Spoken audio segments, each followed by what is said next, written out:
Hey, what's going on, English learners?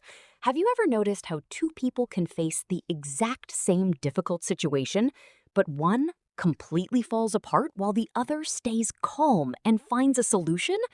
Today, we are unlocking the secret behind that difference, and we're going to teach you the English vocabulary to describe it perfectly.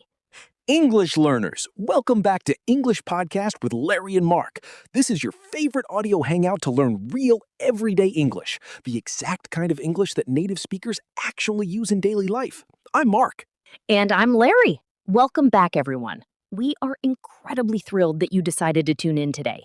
This is the podcast where we skip the boring textbook grammar, share authentic stories, and help you build absolute confidence in your speaking skills. Exactly. We are just two friends hanging out, chatting, and helping you grow. So, Larry, before we dive into today's deep topic, how are you doing? Did you get a good night's sleep? Actually, I slept amazingly well. I woke up this morning, opened the blinds, and the sky was so incredibly blue. I just stood there for a minute, took a deep breath, and couldn't help but smile. I love that. A simple, quiet morning smile. And you know what? That exact feeling ties perfectly into what we are unpacking today. Oh, absolutely. Let's reveal the topic. Today, we are talking about the power of positivity.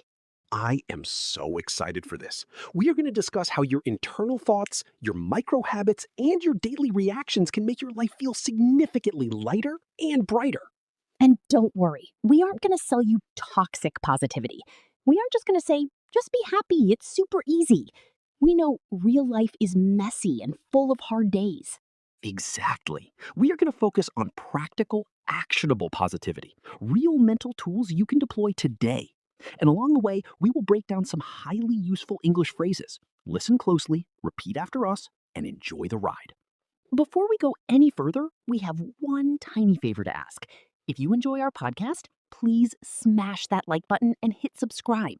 And if you know someone who keeps saying, I want to learn English, but I don't know where to start, share this episode with them. All right, Larry, let's start at the foundation. When people say the power of positivity, what does that actually mean in everyday English? Great question.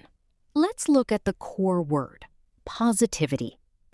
Positivity means maintaining a hopeful, constructive attitude about life. It absolutely does not mean everything is perfect. It simply means you actively choose to look for the good side, even when circumstances are incredibly difficult. Right. And here is a crucial realization.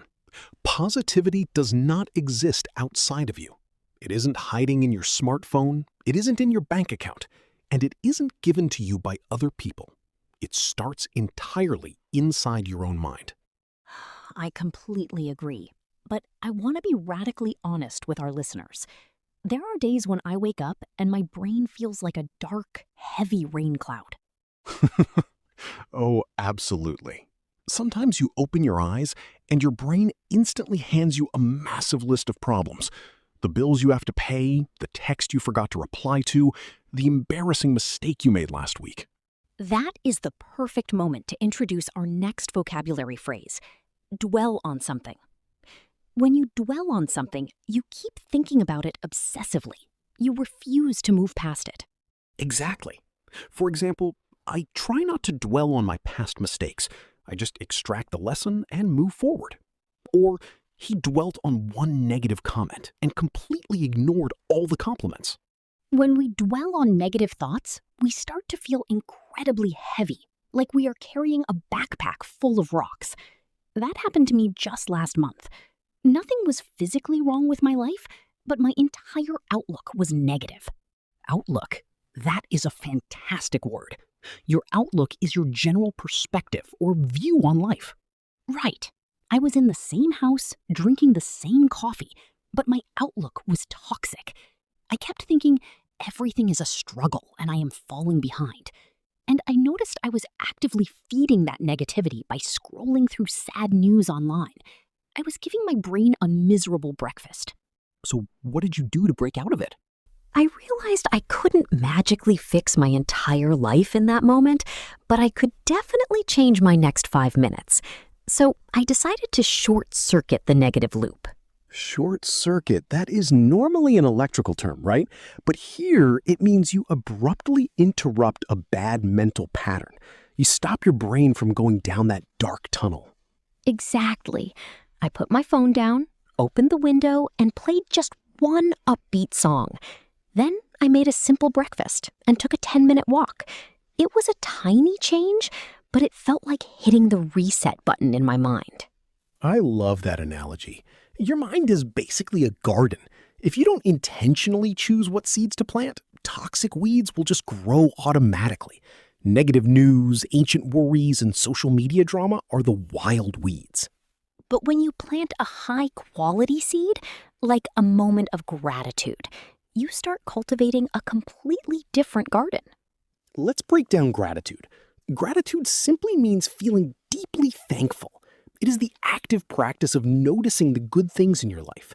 Practicing gratitude helped me survive a highly stressful week. Even on your absolute worst days, you still possess a tiny mental switch. You can ask yourself, what is one incredibly small thing I can do right now to be kind to myself? Maybe it's making a hot cup of tea or writing down one thing you are grateful for. You don't overhaul your entire life in 1 second, but you successfully change the direction of your thoughts. If you do that consistently, your brain develops a brand new default setting. But let's be realistic, Mark. Sometimes our thoughts get entirely hijacked by anxiety. Let's talk about what happens when your brain refuses to stop worrying. Oh, the late night anxiety session. I had a whole month where I couldn't sleep because my brain was playing the what if game. What if I lose my job? What if I fail this project? What if people judge me? Yes, it feels like you are trying to control the entire universe from your pillow. When that happens, your thoughts are spiraling. Spiraling. When your thoughts are spiraling, a tiny worry rapidly expands into a massive catastrophe in your mind. You go down a mental staircase of panic. I read one scary news headline and my anxiety started spiraling completely out of control. To stop the spiral, I love using the 2 circles method. I draw 2 circles on a piece of paper. One is labeled things I can control, and the other is things I cannot control. I bet that is eye-opening. The cannot control circle holds the past, the global economy, the weather, and other people's opinions. The can control circle holds your diet, your sleep, and your personal reactions. Exactly.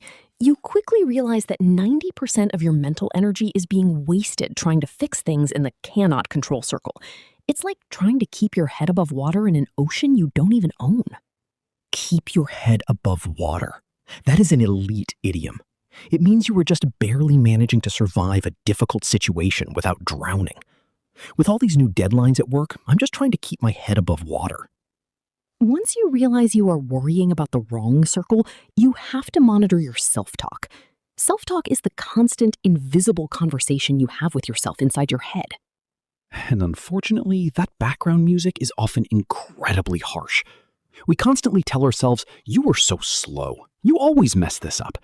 If a friend spoke to us like that, we would cut them out of our lives immediately. Exactly. You have to start being your own best friend. If you make an error, don't attack your identity. Simply reframe the situation. To reframe means to view a situation from a new, constructive perspective. Instead of saying, I failed that English exam, I'm terrible at languages, you reframe it by saying, I just learned exactly which grammar rules I need to study next. Reframing isn't delusional, it is tactical. It prevents you from sinking into despair. And speaking of despair, we have to mention the ultimate positivity killer, comparing yourself to others online. Oh, social media is brutal. You log on and see perfect vacations and flawless relationships, but you have to remember you are only seeing their highlight reel. A highlight reel only broadcasts the absolute best, most exciting 5 seconds of someone's life. They never post the delayed flights, the arguments, or the boring Tuesday afternoons. As the famous idiom says, the grass isn't always greener. It means other people's lives look perfect from a distance, but you don't see their hidden struggles. The only healthy rule is compare yourself to who you were yesterday, not to who someone else is today. Finally, let's touch on the people around us. Your social circle has massive influence over your mood. For sure. If you spend time with people who constantly complain, they will inevitably bring you down. They drain your battery. You have to intentionally surround yourself with people who lift you up, people who celebrate your small wins, encourage your goals, and inject hope into your conversations. All right, learners, it is time for our official word tour. Let's rapidly review these high-value phrases so you can lock them into your daily vocabulary. I will read the phrase and you repeat it out loud. Let's get to it. Positivity. Choosing to focus on the good, even when things are tough. Dwell on. Obsessively thinking about a negative past event. Outlook. Your general perspective and attitude toward life. Gratitude. The active practice of feeling deeply thankful. Keep that momentum going. Spiraling. When a small worry rapidly grows out of control in your mind. Keep your head above water, barely surviving a highly stressful situation. Self-talk. The internal dialogue running inside your mind. Reframe. Changing your perspective to view a problem constructively. Almost done. Stay focused. Highlight reel. Only showing the absolute best, curated moments of life. The grass isn't always greener. Remember that other people have hidden struggles too. Bring you down.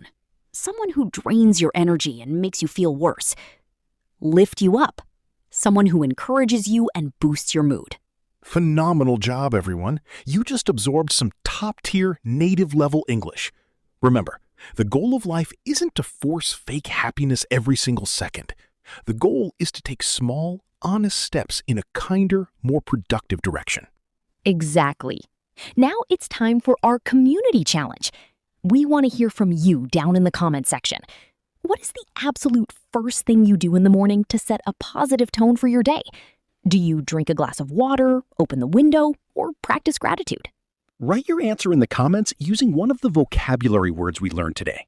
For example, I try not to reach for my phone immediately so I don't start spiraling into stress. We read every single comment. If this episode brought some light and value into your day, please hit that subscribe button and share it with a friend who is learning English. You didn't waste your time today. You made a massive investment in your future. Keep training your mind, water your own garden, and stay consistent. I'm Mark. And I'm Larry. Thank you for hanging out with us on English Podcast with Larry and Mark. We will catch you in the next episode. Take care, family. See ya.